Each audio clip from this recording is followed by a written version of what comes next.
Bonjour l'Afrique, bonjour le monde, bonjour effectivement à tous les followers de Foot Ndedi, notamment sur ma chaîne YouTube. N'oubliez pas de liker, de partager et surtout de commenter. Alors aujourd'hui, cap au Burkina Faso.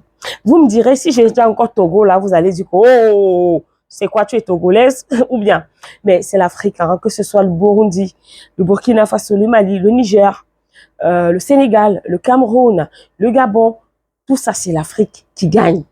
Et lorsque ça va mal dans un pays, notre devoir à nous, journalistes panafricanistes, c'est bien sûr d'apporter la lumière et de vous éloigner des informations fausses, factices, qui viennent des médias mensonges, plus connus sous le nom de médias mainstream. Et c'est justement cela l'objet de cette vidéo aujourd'hui. Vous avez certainement entendu que au Burkina Faso, les autorités ont décidé de suspendre pour 2 semaines. Moi, je trouve que c'est même petit. VOA et bien évidemment BBC.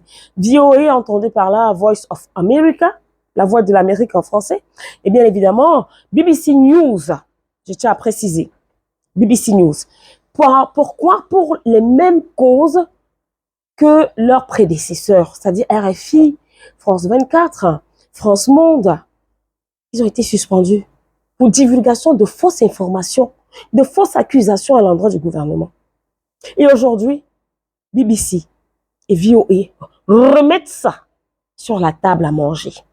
Donc vous avez pensé que comme il y a un temps qui est passé là, que le petit temps qui passe là, les autorités ne vont pas s'en rendre compte. Donc en fait, vous avez dit que comme le temps, il y a eu un petit temps de... Voilà, on vous a un peu laissé, que vous allez vous cacher durant pendant longtemps. Tellement ça vous démange. Ça vous démange de mentir sur les Africains. Ça vous dérange de mentir sur ces nouveaux gouvernements. Ça vous démange de mentir sur les révolutionnaires de la liberté africaine. Que vous vous êtes permis de pondre des articles. Des articles faux. Avec des informations, je ne sais pas moi, fabriquées de toutes pièces. Ou c'est dans quel laboratoire, je ne sais pas. Vous l'avez fait. Et vous avez écopé chacun de 2 semaines de suspension. Donc, c'est une suspension temporaire. Quand vous allez reprendre vos activités, essayez encore de faire pareil. Cette fois-là, hein, vous allez partir. Parce qu'en fait, nous, en Afrique, on n'a pas besoin de vous comme médias. Des médias, ça se crée tous les jours.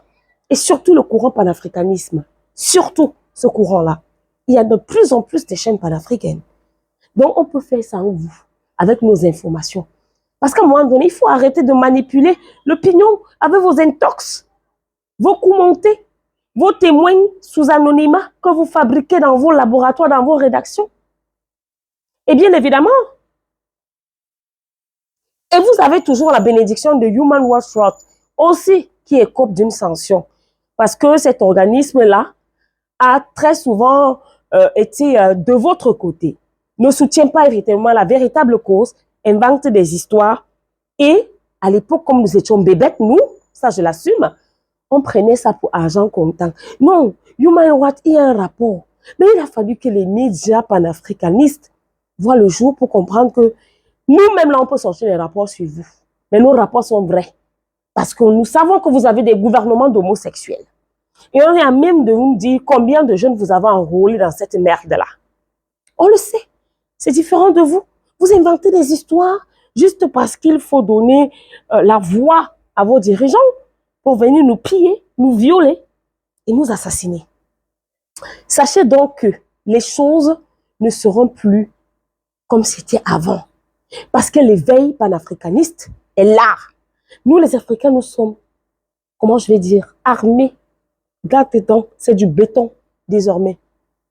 Alors, je vais tout simplement encore dire bravo au gouvernement des pays du Sahel pour cette force, cette témérité et surtout ce courage à toujours mettre ces oiseaux de mauvaise augure hors de portée. Salam.